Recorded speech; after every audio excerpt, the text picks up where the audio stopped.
Ya chiquillos, bienvenidos entonces. Como les decía, vamos con la clase número 4, ¿sí? Ya les voy a decir cuál es el tema. Recuerden que estamos en la unidad de ondas todavía. Ya después de esta pasaríamos a una siguiente unidad. Ya, entonces, recuerden, como siempre, si quieren activar su cámara, son bienvenidos para yo ir viendo sus reacciones, ¿verdad? Y en base a lo que están viendo, anuncio importante que he estado viendo. Y yo siempre le estoy recomendando que se inscriban a los ensayos. ¿Por qué? Porque es bueno estar en práctica, ¿sí? Uno puede medirse, puede saber cómo va. Entonces, entre más ensayos hagan, mi recomendación es mejor. Sí, ojalá que estén haciendo uno o dos por mes y si es más, mucho mejor. Pero yo creo que la cuota es uno o dos por mes, ¿ya? Aquí entonces les dejo unos ensayos que busqué en internet, que es el de la USS el 13 de mayo, el de la Católica el 13 de mayo, que son presenciales, y la UDD el 6 de mayo, que parece que también tienen una modalidad online, ¿ya? Entonces, para que entren a los links que les voy dejando en estos archivos, en este PPT, y puedan ahí estar informados, ¿ya? Y si va alguno, obviamente, para que me cuente qué tal la experiencia, si estuvo difícil, estuvo fácil, qué tal su puntaje, ¿ya? Las clases para egresados ya están empezando a ser subidas. Ya subí la clase número uno. Y bueno, que fue de la luz y los medios de transporte de la luz. Y ahora vamos con la clase número 2 que va a ser subida antes del fin de semana. ¿Ya? Eso. Ya. ¿Alguna consulta antes de empezar? ¿Alguna duda de la clase anterior? ¿Algún comentario? ¿No? Por el chat. ¿Alguien que quiera activar su micrófono? Todo bien. Ya. Entonces, como les mencionaba, clase número 4, tenemos para hoy comprender la relación entre las ondas y los sismos, o sea, cómo las ondas logran explicar los sismos y comprender las características y fenómenos de un sismo. Para nosotros es bastante pertinente estudiar esto y conocerlo desde un punto de vista físico, ya que estamos en un país completamente sísmico, ¿verdad? Entonces, dicho eso, empecemos. Entonces, ¿de qué forma se relacionan las ondas con los sismos? ¿Ya? Entonces, aquí hay unas imágenes de algunos estragos que ha causado los sismos. Ahí tenemos que un volcán obviamente está relacionado cuando hace erupción a movimientos telúricos y podemos responder o intentar responder las siguientes preguntas. ¿Qué efecto en la sociedad puede tener un sismo de gran magnitud? ¿Cuáles son las medidas que se deben adoptar al momento de un sismo? ¿Y de qué manera la teoría de la tectónica de placas, me faltó finiquitar esa pregunta, responde a los sismos? ¿Ya? ¿Cómo le da respuesta para poder interpretarlos? Entonces, eh, ¿qué efecto en la sociedad puede producir? Ya podemos saber y intuir, ¿verdad?, que los efectos pueden ser devastadores, ¿verdad? Dependiendo de su intensidad y de su magnitud, que ya vamos a explicar la diferencia entre intensidad y magnitud, que no es lo mismo. eh, ¿Van a ser más problemáticos o no? ¿Y cuáles son las medidas que se deben adoptar al momento de un sismo? Bueno, nosotros se supone que tenemos una cultura cívica que nos permite tener la mejor conducta frente a un movimiento telúrico, ¿verdad? Bien, ¿y de qué manera la tectónica de placas explica esto? La tectónica de placas son teorías que nos ayudan a entender cómo está conformado nuestro planeta, ¿verdad? Y cómo los movimientos que suceden en su interior afectan en el exterior, ¿ya? Entonces, en base a esas preguntas, vamos a ir avanzando acá. Entonces, veamos las características que tienen los sismos. Los sismos principalmente se originan por una vibración en la corteza de, de la Tierra. La corteza es en donde están estas placas tectónicas y la mayoría se origina por la ruptura de de estas placas tectónicas que están en una constante tensión. ¿Qué quiere decir eso? Que están en una constante fricción, por ejemplo, en una constante sublevación de una con la otra. Que una placa se mete por debajo de la otra placa, por ejemplo, que las placas se están rozando y hacen un movimiento horizontal, por ejemplo. Y todas esas se van acumulando hasta que llega un momento en que se rompen, ¿verdad? Y Una de las principales características es el foco o el hipocentro, ya que es el lugar de la corteza, particularmente recibe el nombre de litósfera, donde se produce el sismo y por lo tanto donde se produce esta ruptura. Ya entonces, este puntito que ustedes ven en el interior de la Tierra, que recibe el nombre de litósfera, la zona en la que está, vendría siendo el epicentro, ¿ya? El epicentro. Escribí epicentro con H, no sé por qué. El epicentro, ¿ya? Que el epicentro entonces se origina a partir de las distintas formas en que las placas se friccionan, se rozan, ya se colocan una debajo de la otra, hasta que llega un momento en que se rompe, ¿verdad? Para luego reacomodarse. Y esa reacomodación viene después del sismo, y es por eso es que luego de un sismo em, van a haber distintas réplicas, ¿verdad? La litósfera, ya lo vamos a ver más adelante, pero la litósfera es una de las placas de la Tierra, ¿sí? Hay distintas placas según esta tectónica de placas, la teoría de las tectónicas de placas, ¿ya? Que nos muestra al fin y al cabo cuáles son las divisiones que tiene la Tierra, ¿ya? Entre más al centro de la Tierra van a ir recibiendo distintos nombres, debido a la composición que hay ahí, ya que cuando lleguemos a esa parte se las voy a mencionar y las podemos ir buscando, ¿verdad? Pero lo que es importante acá, quedarnos con que lo- los sismos, ¿sí? Y por lo tanto el epicentro se van a originar en una parte que se llama litósfera, que es en donde están estas placas tectónicas, ¿ya? Y en esas placas tectónicas ocurren distintos tipos de movimientos hasta que llega un punto que existe esta ruptura, ¿ya? Entonces, el punto de la superficie donde se encuentra o donde se siente, por así decirlo, en primera instancia, este movimiento, se va a llamar el epicentro, ¿ya? Entonces aquí, como pueden ver, perdón, aquí hubo una confusión. Este no es el epicentro, ¿ya? Este es el hipocentro, que ahí lo tenía mencionado, ¿ya? Pues por eso lo había escrito con H. Tenía esa idea. Y el hipocentro es el lugar en donde se origina esta ruptura, ya que es a nivel de la litósfera, ¿verdad?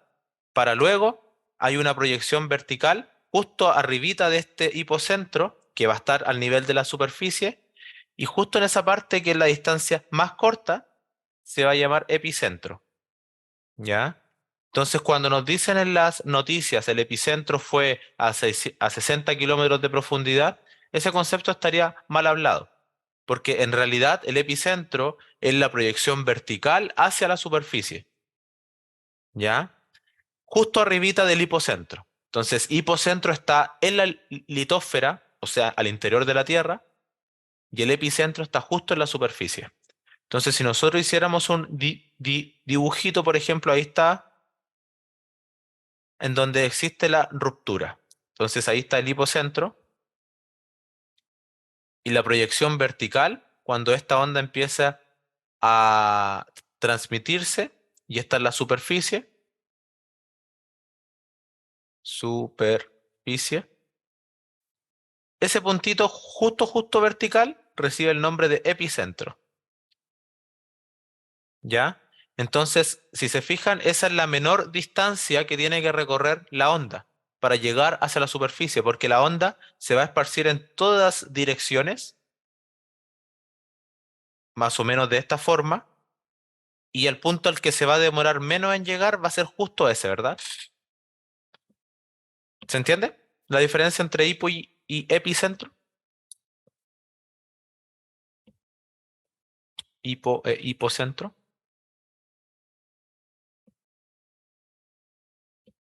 ¿Sí? Ya.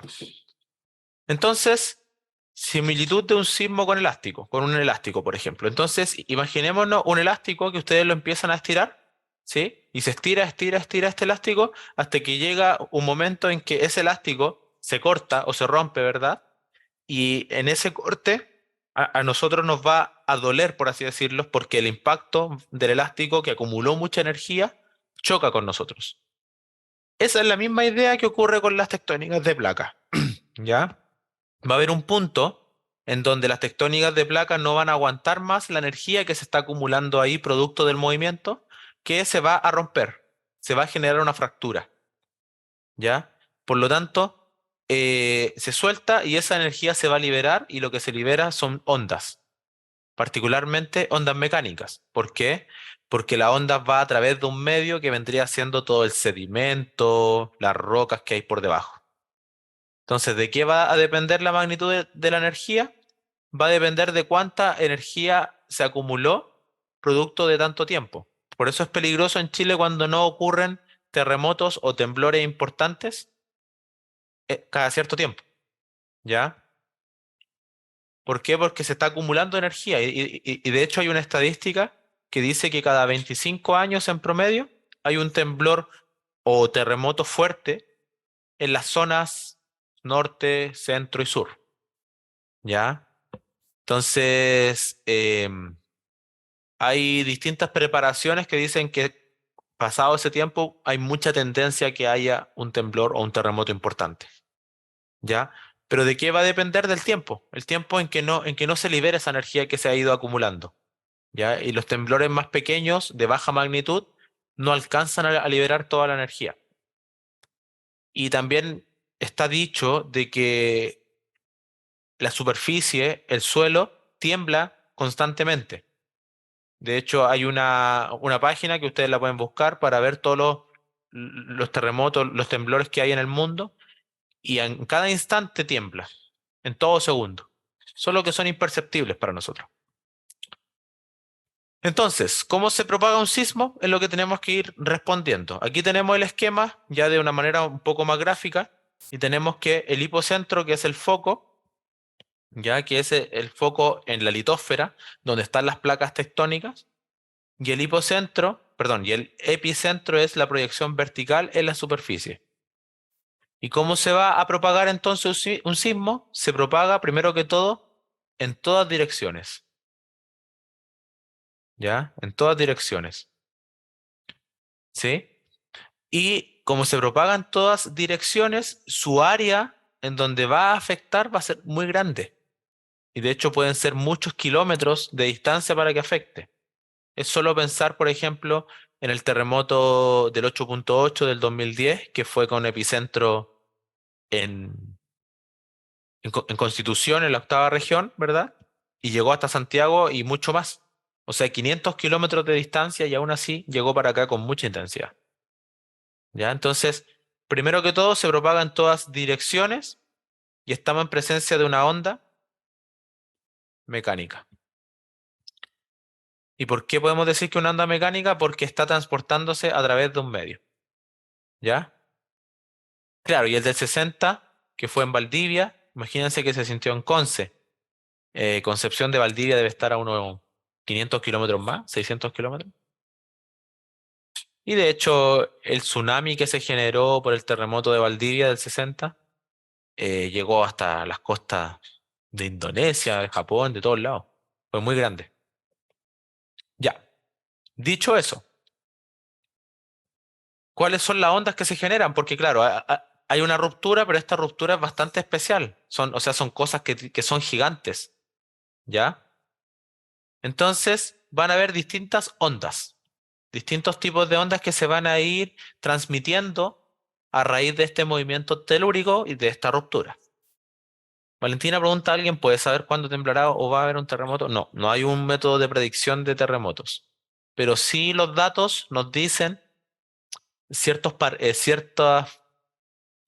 tiempo que se va repitiendo cuando uno ve la historia de la humanidad. ¿Sí? Entonces, en base a eso, sí se puede decir que en ciertos años, no sé, en la década del 2030, por ejemplo, 2040, lo más probable es que haya un terremoto en la zona norte. Eso sí se puede decir, ¿ya? Pero imagínate que estamos dando un lapso de 10 años. Entonces, es bastante impreciso. Ya, entonces, las primeras ondas vendrían siendo las ondas L, las ondas de Love, ¿ya? Entonces, si se fijan, son ondas, las ondas de Love, que se originan desde el epicentro. O sea, ya cuando se generó la ruptura y la onda viaja hacia la superficie, el primer punto que choca con la superficie se llamará epicentro. Entonces, a raíz de ese epicentro también se van a formar otras ondas. Y estas ondas son las ondas de Love, y que son ondas superficiales. Por eso es que se originan desde el epicentro. ¿Ya? Y son las que generan mayor daño a las edificaciones porque son las que transportan mayor energía. ¿Ya? El sentido de esta vibración es perpendicular a su propagación. Y por eso es que son tan dañinas. ¿Por qué? Porque si se fijan, la propagación o la dirección es esta. Avanzan para allá. Dirección, ¿cierto?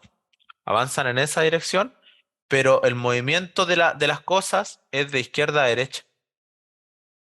O sea, si avanza en esa dirección, se mueve en un sentido perpendicular. Y eso es lo que origina que los edificios se muevan o las casas se muevan para adelante y para atrás, a pesar de que el movimiento de la onda va en otra dirección. ¿Ya? Ondas L o ondas de Love. ¿Sí? ¿De acuerdo? Por acá está el epicentro. Por ejemplo, ahí está el epicentro.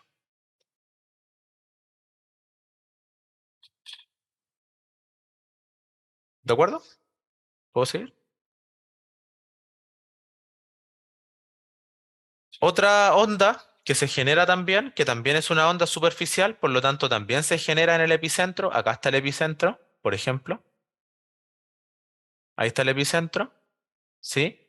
Por lo tanto también son ondas superficiales y su movimiento es similar al oleaje del mar, ¿ya? Y por eso se detectan después de las ondas S, que ya vamos a ver cuáles son las ondas S.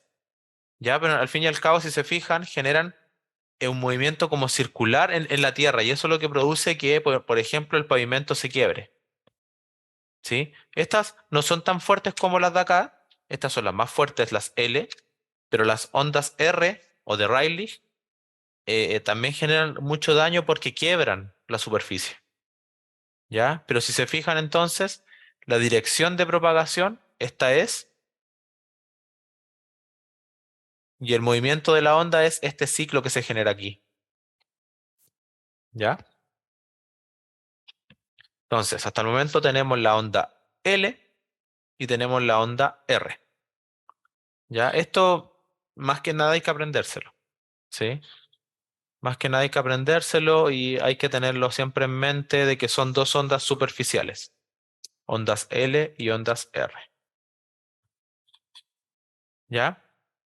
Otras que son las generadas, pero esta se genera en el hipocentro. O sea, son las ondas que se generan desde abajito, ya desde la litósfera. Y dice, se generan en el hipocentro y son las primeras que se registran porque son las de mayor rapidez.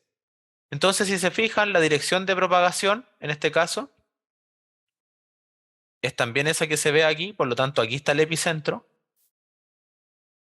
y justo acá abajito está el hipocentro, ¿no? Entonces, estas ondas, si se fijan, la dirección de propagación es hacia allá, y las partículas también se mueven en la misma dirección de propagación. Entonces, eso genera que estas son ondas transversales, ¿ya? Y dice, son ondas, perdón, longitudinales, ahí lo tenía escrito. La anterior era transversal. Son ondas longitudinales, ¿ya? Y pueden ser oídas por el ser humano y por eso se dice que los temblores o los terremotos muy fuertes traen un ruido, ¿cierto? Un ruido que muchas veces es bastante especial y están dentro del rango audible.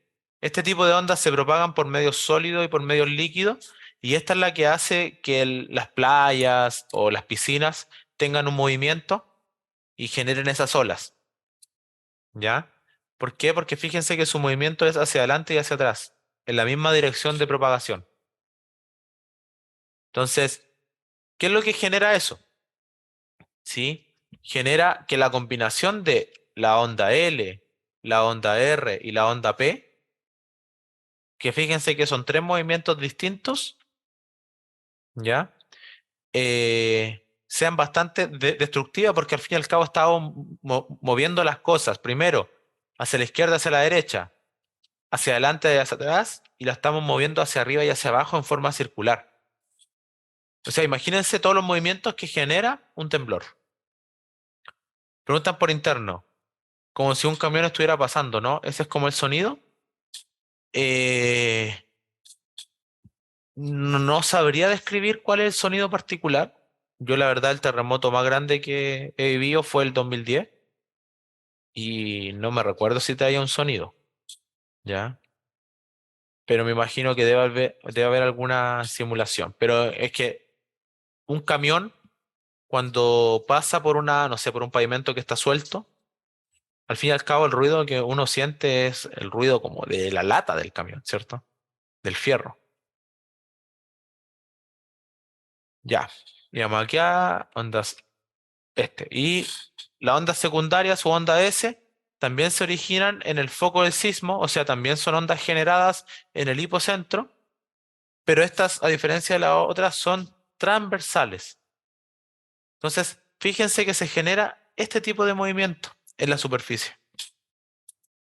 ¿Ya? Son más lentas que las ondas P y este tipo de ondas no se propagan en los fluidos y se detectan después que las ondas P. O sea, la onda P es la primera en registrarse en los sismógrafos y luego la onda S y después vienen todas las demás, ¿ya? Y así es como, por ejemplo, se puede saber cuál es el epicentro exacto y el hipocentro exacto, por la diferencia en que llegan a los sensores estas dos ondas. O sea, llega la P y luego se demoró 2 segundos y llegó la S. Entonces en el sismógrafo se van a ver distintos tipos de movimientos. Entonces, cuando se ve ese distinto tipo de movimiento, quiere decir que ya estamos en presencia de que llegó la onda S. Entonces, imagínense que acá empieza el movimiento, ahí está el movimiento de la onda P y luego la onda S. Entonces, ¿cómo funciona un sismógrafo? Que ya lo vamos a ver un poquito más adelante. Calcula esa diferencia. Desde que calculó solo la onda P hasta que empezó a calcular la onda P y S. ¿Ya? Entonces, esto está tan estudiado, obviamente, que en base a distintas ecuaciones matemáticas, que no viene en el caso que las veamos acá ni nada por el estilo, logran sacar con ese tiempo de diferencia en que llega una onda y la otra, cuál es la distancia, cuánto se demoró en llegar. ¿Ya? ¿Bien hasta ahí? Entonces, recapitulando, tenemos la onda L, ¿sí? Que es desde el epicentro, tenemos la onda R, que también es del epicentro, y tenemos la onda P y onda S que son del hipocentro, o sea, vienen desde abajito. ¿Ya? ¿De acuerdo? Hasta ahí.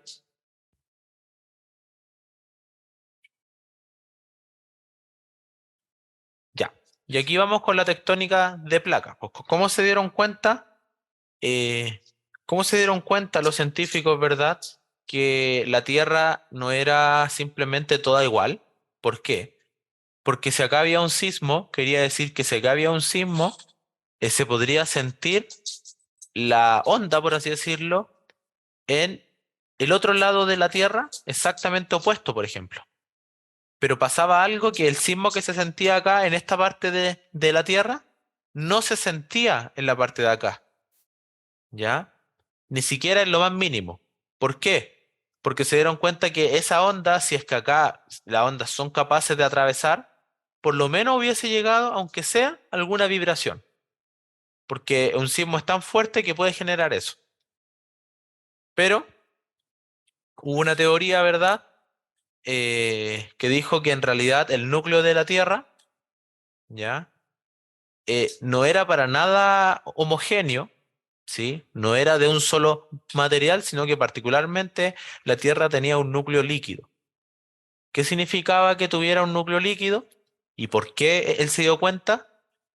Porque las ondas generadas a partir de este sismo, ahí hay un sismo, se empezaban a desviar y se sentían en los países más vecinos. Entonces, como existe esa desviación, quiere decir que había algo que las desviaba. Y aquí, aplicando lo que nosotros hemos visto que se llama refracción, que es cuando la onda pasa de un medio a otro, se desvía, ¿verdad? Entonces, como está ese desvío, quiere decir que ahí, adentro de la Tierra, hay un cambio de medio. Particularmente, de sólido a líquido. Entonces ahí se empezaron a dar cuenta de que en realidad el centro de la Tierra es líquido. ¿Ya?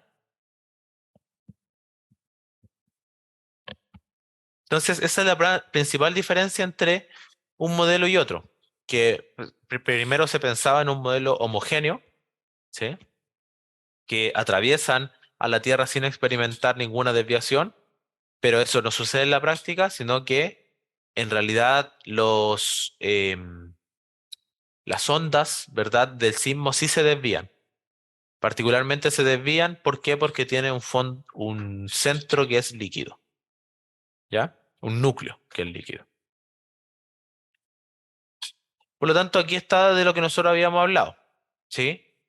Entonces, este principal geólogo, Mohorovicic, ¿verdad? Él se dio cuenta de que existe una corteza terrestre donde en esa corteza terrestre van a estar todas estas placas. Y bajo esta placa ya empezamos con un centro del universo quizá un poco más líquido, ¿ya? Entonces, ¿en dónde suceden todos los sismos? Suceden en esa parte de ahí que se llama corteza. Y en esa corteza hay muchas subplacas y particularmente está la litosfera, ¿ya? Entonces ahí suceden los sismos, ¿verdad? Y esos son los que se van a desplazar en todas direcciones, por lo tanto, ¿qué tendríamos ahí? El hipocentro. ¿Y qué tendríamos arribita de él? El epicentro. ¿Y las placas cómo se van a esparcir? Así. Que sea, perdón, el sismo en todas direcciones, ¿verdad? Bien. Entonces, ¿cuándo fue que finalmente se validó, ¿verdad?, de que el núcleo de la Tierra era líquido? Fue a través de los estudios de la sismóloga Inch, ¿verdad? Al estudiar las sombras que se generan con las ondas P, ya que son los lugares en donde no hay rastro de la onda, ¿ya? ¿Por qué? Porque si se fijan acá, eh, todos estos ondas de acá sufren una desviación, ¿sí? Entonces se podía predecir en qué lugar iba a llegar la onda, producto de la desviación. Por ejemplo, acá decía ya, si acá fue el epicentro y el hipocentro, podemos calcular la distancia a la que va a aparecer por acá, por acá, por acá, por acá. Pero se dieron cuenta que llegó un punto en donde esas ondas se desviaban muchísimo, mucho más que las demás. ¿Ya? Entonces quiere decir que las ondas cuando atraviesan el centro van a sufrir ¿qué cosa? Una desviación. Y esa desviación solo se puede producir a raíz de la refracción, que es cuando las ondas cambian de un medio a otro. Entonces ahí se dieron cuenta de que ese núcleo es completamente líquido. ¿Sí? Completamente líquido.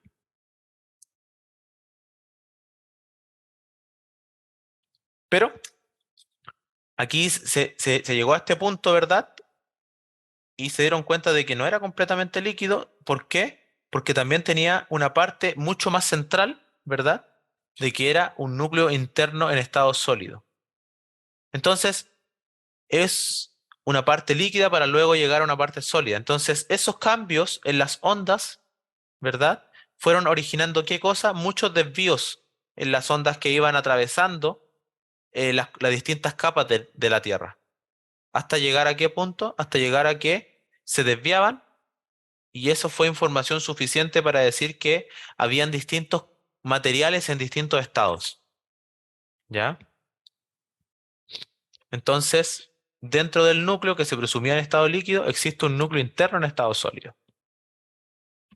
Entonces, tenemos una parte en estado sólido, después una parte en estado líquido y luego después tenemos una parte en estado sólida nuevamente.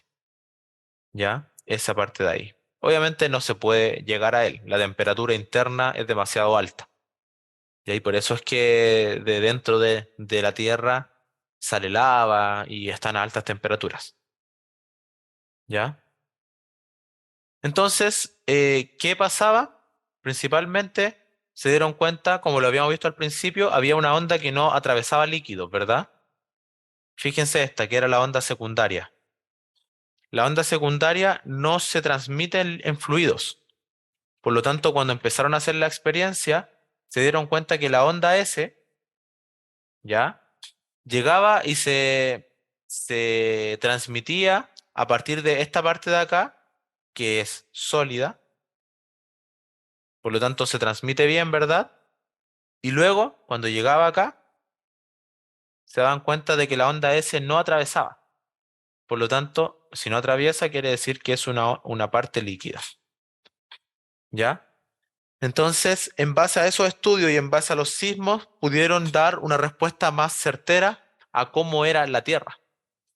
¿Y cómo se analizaban eso? En base a sismógrafos muy precisos que eran capaces de recibir este tipo de ondas, las ondas P y la onda S, porque son las que se transmiten en el interior de la Tierra, ¿sí? Porque recuerden que la onda R y la onda L son superficiales, entonces esas no nos sirven para dar respuesta a esto.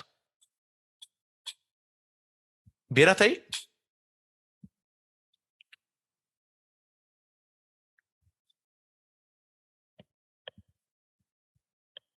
Ya, perfecto. Entonces, vayamos con los modelos que explican la composición de la Tierra. Entonces ahí está la litósfera, que vendría siendo la parte de la corteza, ¿verdad? Y van recibiendo los distintos nombres, que vendría siendo atenósfera, que vendría siendo la parte que está abajo de la corteza, ¿verdad? Después viene la mesósfera, endósfera, ¿ya? Entonces, ¿qué considera el modelo dinámico? Es lo principal que tenemos que ver. Entonces, lo que considera el modelo dinámico, que dice que hay un comportamiento mecánico al interior de nuestro planeta. ¿Qué quiere decir eso? Que hay constante movimiento. ¿Movimiento de qué particularmente? De las placas. ¿Ya? Entonces estas están principalmente en constante movimiento, reacomodaciones constantes que van produciendo estas liberaciones de energía. ¿Ya? Entonces se van reacomodando unas con otras. Y por eso es que recibe el modelo dinámico, el nombre de modelo dinámico. En cambio hay otro que es el modelo estático, ¿sí? Entonces considera que bajo el punto de vista del modelo estático también está esta corteza de la cual nosotros habíamos hablado, pero existe solo un manto y un núcleo, ¿ya? Entonces en el manto van a ocurrir todas estas cosas que nosotros estábamos hablando y el núcleo que vendría siendo completamente sólido. Entonces aquí tenemos eso que nosotros estábamos hablando. Esta parte sería sólida, esta parte sería líquida y esta parte sería sólida nuevamente. ¿Ya? Entonces, ¿qué es lo que tenemos? Un modelo estático, en donde le damos nombre y estos están en constante movimiento. Perdón, un modelo dinámico donde estos están en constante movimiento. Y tenemos un modelo estático donde aquí decimos, bueno, aquí hay un gran manto que es sólido y ocurren gran parte de los movimientos de nuestra Tierra. ¿Ya?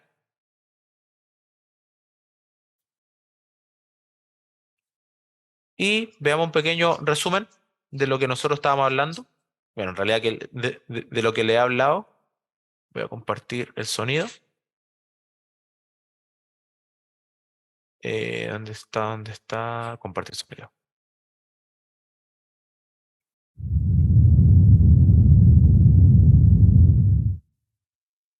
El movimiento que se produce en la superficie terrestre durante un terremoto se debe a una energía liberada a gran profundidad en el interior de la Tierra. Esta energía se transmite a la superficie a través de las llamadas ondas sísmicas. El estudio de los terremotos o sismos y de las ondas sísmicas se denomina sismología. Los terremotos se originan cuando las rocas situadas a gran profundidad se rompen de forma repentina como consecuencia de la presión a la que están sometidas o cuando se deslizan a lo largo de una falla. El punto en que se libera la energía se conoce como foco del terremoto. La energía del terremoto avanza desde el foco en forma de ondas internas. Existen dos tipos de ondas internas, esto es, transmitidas por el interior de la Tierra. La onda más rápida es la llamada onda P u onda primaria. Avanza a una velocidad de entre 4 y 7 kilómetros por segundo, dependiendo de la densidad de la roca que atraviesa. Una onda P es una onda de tipo compresivo. El material rocoso se comprime en la dirección de propagación de la onda y posteriormente se expande. Una onda P es similar a una onda que se propaga a través de un muelle. Las espiras se comprimen y se expanden en el sentido en que avanza la onda. El segundo tipo de onda interna se denomina onda S u onda secundaria.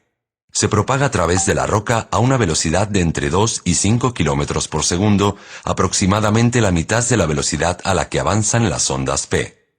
Una onda S es una onda transversal. El material rocoso situado en su trayectoria sube y baja o se mueve lateralmente de forma perpendicular a la dirección de propagación de la onda. Una onda S es similar a una onda que se propaga a lo largo de una cuerda. La onda avanza por la cuerda moviendo una parte de la cuerda hacia arriba y luego hacia abajo. Las ondas superficiales se propagan por la superficie terrestre a partir del epicentro, el punto de la superficie más próximo al foco del terremoto. Las ondas superficiales son más lentas que las ondas internas. Avanzan a una velocidad de entre 2 y 3 kilómetros por segundo. Pueden deformar la superficie terrestre además de causar daños en viviendas, edificios y otras estructuras. Existen dos tipos de ondas superficiales. Las ondas de Love provocan un movimiento de lado a lado perpendicular a su dirección de propagación. Pueden provocar daños al romper carreteras o tuberías. El segundo tipo de onda superficial se denomina onda de Rayleigh. Mueve la superficie terrestre en círculo, hacia arriba, hacia adelante, hacia abajo y hacia atrás. Puede provocar daños al desplazar los edificios de sus cimientos. En la mayor parte de los terremotos, los mayores destrozos se deben a las ondas superficiales que hacen que el suelo oscile en dirección vertical y hacia los lados al mismo tiempo. Perfecto. Espero que ese video nos ayude a cerrar esa parte, como a sentarla, ¿verdad? Con ma- más dibujitos, ¿verdad? Y ahora ya tenemos que empezar a hablar sobre los mecanismos donde permiten saber con exactitud cuál va a ser el, el lugar de la Tierra, ¿verdad? En donde se origina el hipocentro y por ende también se origina el epicentro, ¿verdad? Entonces, el funcionamiento del monitoreo tiene que ver con una técnica matemática que se llama triangulación, ¿sí? Imaginémonos que hay tres redes de monitoreo. La P viene de primaria, ¿sí? Y la S viene de secundaria. Y la P es la más rápida y la S es un poquito más lenta, ¿sí? De nada. Entonces, imaginémonos que ahí están las tres estaciones de monitoreo, y hay muchas estaciones de monitoreo en Chile particularmente, y todos los países tienen estaciones de monitoreo. Entonces, imaginémonos que aquí está el sismo, ¿ya? El sismo entonces dijimos que se esparce en todas direcciones, se transmite en todas direcciones, por lo tanto, la onda S llegó a esa de ahí, ¿sí? Esta fue la primera en recibir la alerta, la onda S. Porque recuerden que la onda S tiene una especie de dibujo en el sismógrafo. Y luego llegó la onda P, y luego llegó la onda S que tiene otro tipo de dibujo. Entonces calcularon el tiempo, un delta S, un delta de tiempo. Y luego este se empezó a transmitir y llegó a esta otra de acá. Y esta calculó otro tiempo. Y luego, por último, llegó a esta de acá que vendría siendo la tercera, y esta calculó otro tiempo. Y en base a esos tiempos y unas ecuaciones matemáticas, permiten saber con exactitud la distancia y cruzan la información. Y por eso es que se llama triangulación, porque cruzan la información entre las tres, permitiendo saber con exactitud. Y eso es muy rápido, ya está automatizado mediante los software y es bastante rápido. ¿Ya? ¿Se entiende? Entonces, al fin y al cabo, va a calcular la diferencia de tiempo con que recibe cada uno la alerta. Y en base a esas diferencias de tiempo, pueden saber con exactitud en dónde es el lugar exacto. ¿Sí? ¿De acuerdo?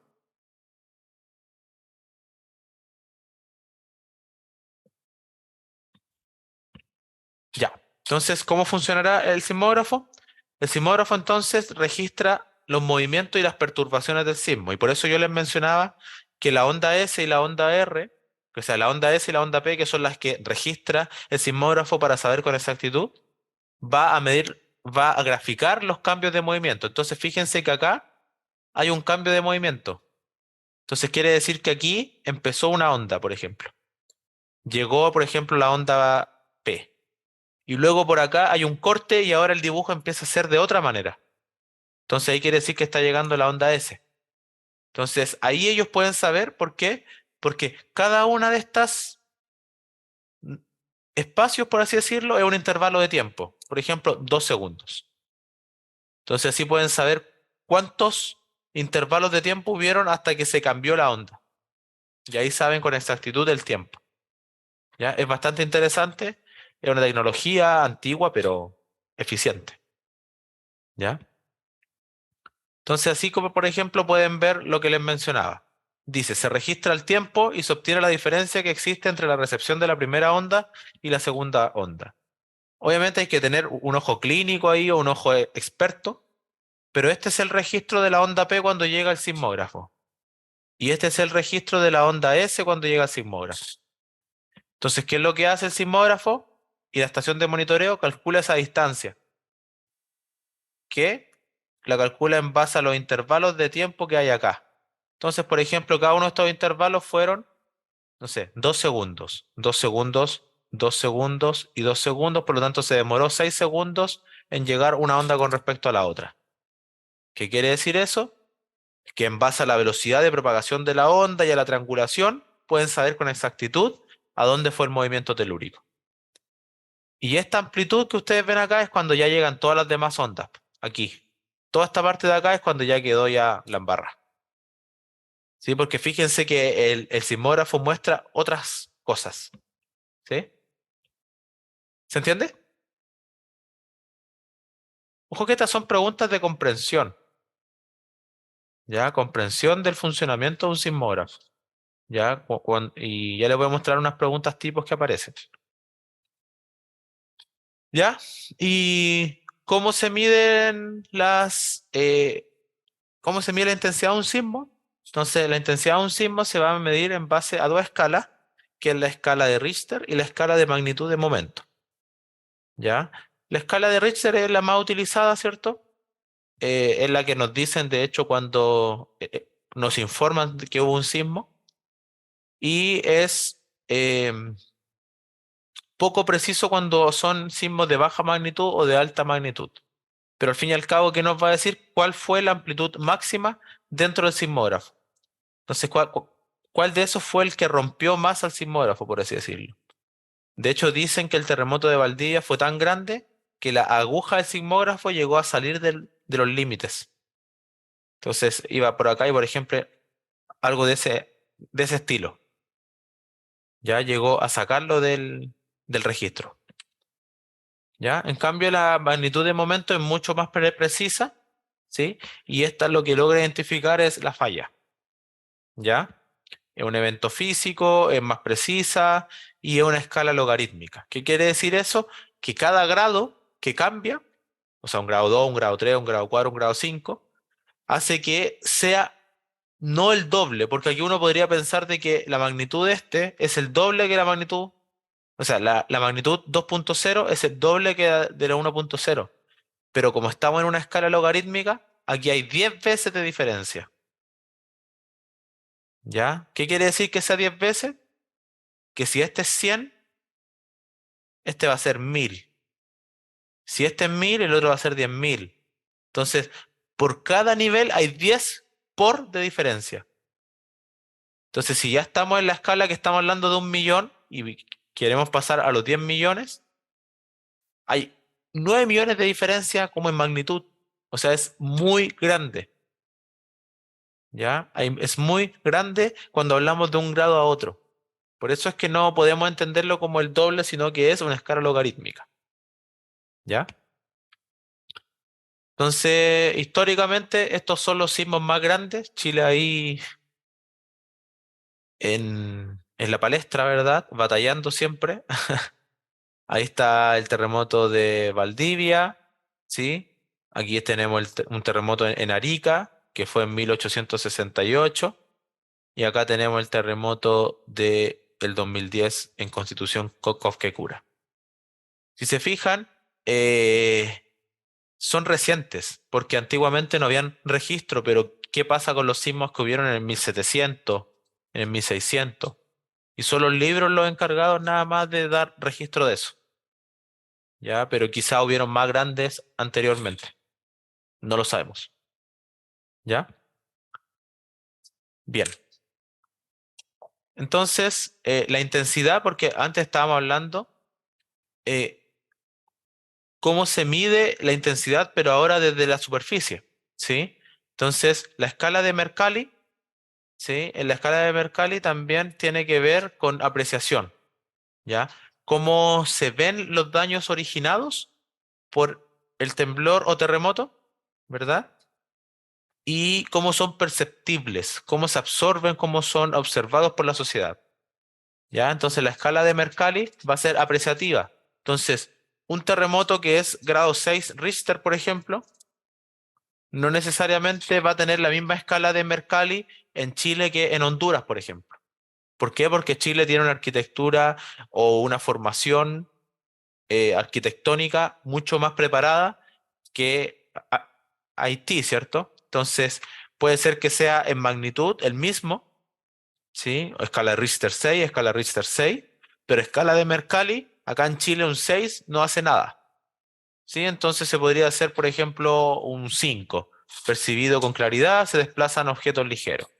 En cambio, en Haití, un grado 6, Richter, podría hacer derrumbe, se caen puentes y se desplaza los terrenos. Entonces, la escala de Mercalli es una escala que nos permite saber el grado de destrucción. Y en base a eso es que le va a dar alguna categoría. ¿Sí? ¿De acuerdo? Con esa principal diferencia. O sea, no porque Richter sea 6, va a ser el mismo 6 aquí que en otro país. ¿Ya? Entonces, las consecuencias de un sismo, una son los tsunamis, ¿verdad? Entonces, a partir del hipocentro, si está cerca de la costa, las ondas que son capaces de desplazarse en los líquidos pueden generar olas muy grandes que pueden viajar a rapideces muy grandes. Fíjense que aquí dice que esas ondas se pueden propagar a 800 kilómetros por hora. 800 kilómetros por hora es la velocidad más o menos de un avión, ¿ya? Entonces va muy rápido hasta que llegan a otra costa y ahí producen los tsunamis, ¿sí? Entonces a menos altura, mayor, que sea a menos profundidad, mayor es la onda, ¿ya? Esas son simplemente las consecuencias y aquí quiero mostrarle un ejemplo, ¿ya? Mostrarle un ejemplito. Así es como trabaja en tiempo real.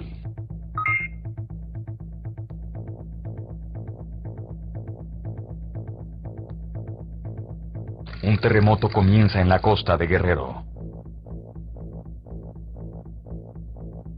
La onda destructiva avanza a la Ciudad de México a 4 kilómetros por segundo. La distancia es tiempo. En la ciudad, sus habitantes viven su rutina diaria totalmente inconscientes del peligro que se avecina.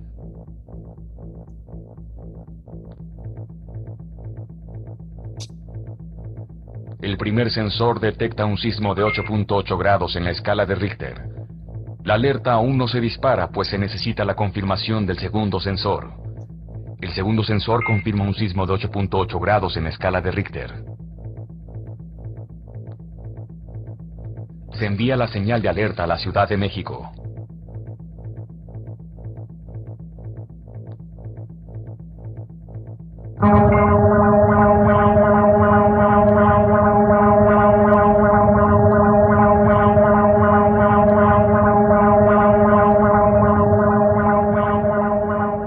60 segundos es tiempo suficiente para que un individuo pueda bajar 5 medios pisos, para que todos los elevadores puedan bajar 30 pisos, para mover a la gente de todo un piso a las partes menos vulnerables del edificio, para que una fábrica pare su maquinaria, para que los niños salgan al patio de su escuela, para que las familias salgan de sus casas, para que las personas cierren las llaves del gas, que los trenes paren su servicio, que un limpiador de vidrio descienda 15 pisos. En algunas partes de la ciudad no hay electricidad. Sin embargo, las sirenas cuentan con una batería que les permite seguir funcionando. La onda destructiva está ahora a solo 10 segundos del impacto.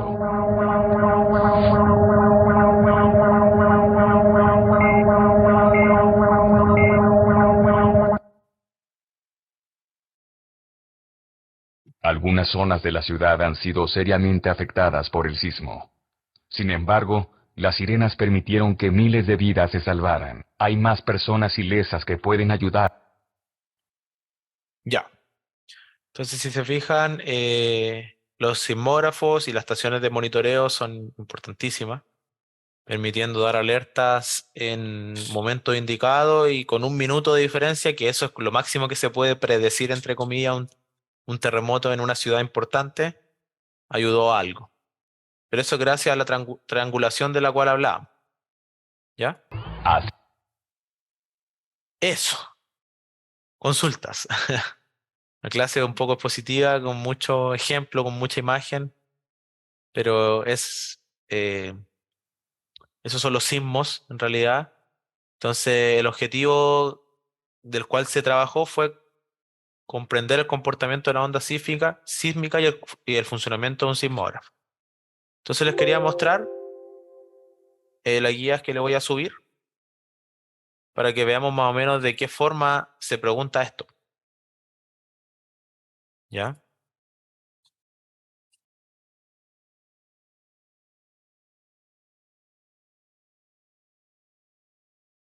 Entonces, por ejemplo, estas son preguntas de PSUs anteriores.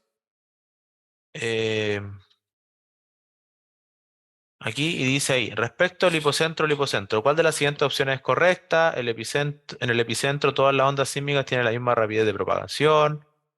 El epicentro se encuentra a mayor profundidad que el hipocentro. En el epicentro la magnitud del sismo es mayor que en el hipocentro.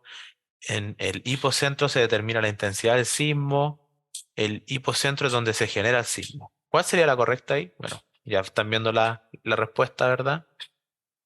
Pero el hipocentro vendría siendo donde se origina el sismo, ¿verdad? Entonces, son preguntas de este tipo. Si se fijan, son más preguntas de contenido, más que de un cálculo propiamente tal. ¿Ya? Entonces, la idea es esa, la idea es que la vayan haciendo, que vayan entendiendo y vayan comparando con lo que nosotros vimos en clase. ¿Ya? Me pregunta Maite, ¿cuándo va a subir la grabación de las clases al material? El material está todo subido, todo, todo. Quizás lo estás viendo mal, Maite. ¿Tienes el código de la carpeta del curso o no? Si tienen acceso a tu compañero. Este es el curso, modalidad anual, deberían entrar en este, ¿ya? Y aquí aparece clases, y en clases están las clases subidas. Tienen que verlo, las clases grabadas están en anual. En las clases de egresados, en la carpeta de egresados, están solo las clases de egresados. Y los que están en la modalidad de egresados también tienen acceso a esta carpeta que dice anual, física. Entonces quizás están viendo la carpeta de egresados. Porque en la carpeta de egresados solo está la clase 1 de física, de lentes y de luz. ¿Puede ser eso? Douglas, ¿puede verificar? Si es posible. Ya voy a dejar de grabar.